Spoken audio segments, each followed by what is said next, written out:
Hello kaibigan, gumawa ka ba ng transaction sa may GCash at ang ginamit mong feature ay yung scan to pay? Tapos, ang nangyari na doble yung na-deduct na amount dun sa may account mo? Well, today tuturo ko sa iyo kung paano ba natin marireport yan kay GCash at kung may chance bang makuha ulit yung na-dobling amount natin. So, punta tayo sa my Google, tapos i-search natin dito yung submit ticket.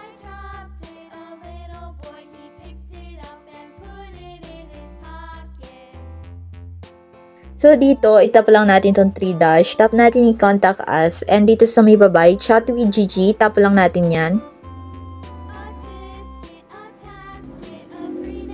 And dito sa may message box, itype natin yung submit ticket para mabigyan tayo ng form kung saan isasagutan natin yung ating mga details. Then, si GCash naman, magbibigay ng respond within the next 24 hours. So, tap natin yung submit the ticket. Wait lang.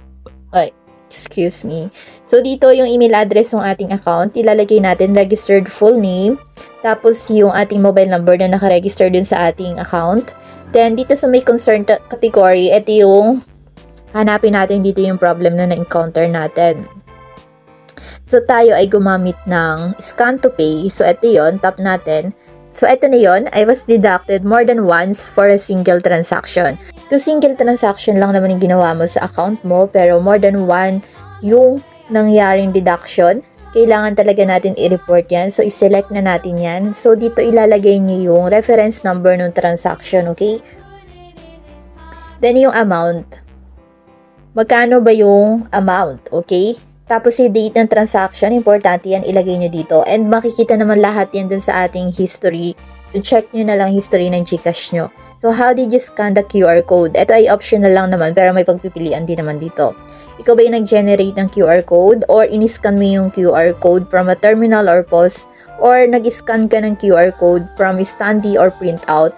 Pero optional lang naman to kasi madidetect din naman agad nila yan sa may transaction using your reference number, okay? So, ito, I generated the QR code. And kailangan mong ilagay dito kung ano bang pangalan ng merchant. So, for example, Walter Mart.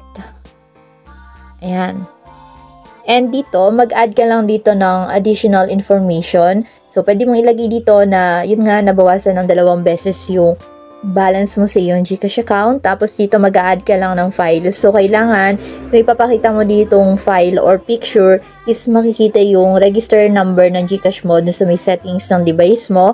Tapos, yung pangalawa naman, kailangan mo din maipakita yung history kung saan 2 beses nga nabawasan yung balance mo, okay? Pero naman yan, ano yung history. So, isasabit na natin once na okay na, kompleto na yung ating nasagot dito. And make sure na tama yung mga nilagay ninyong sagot.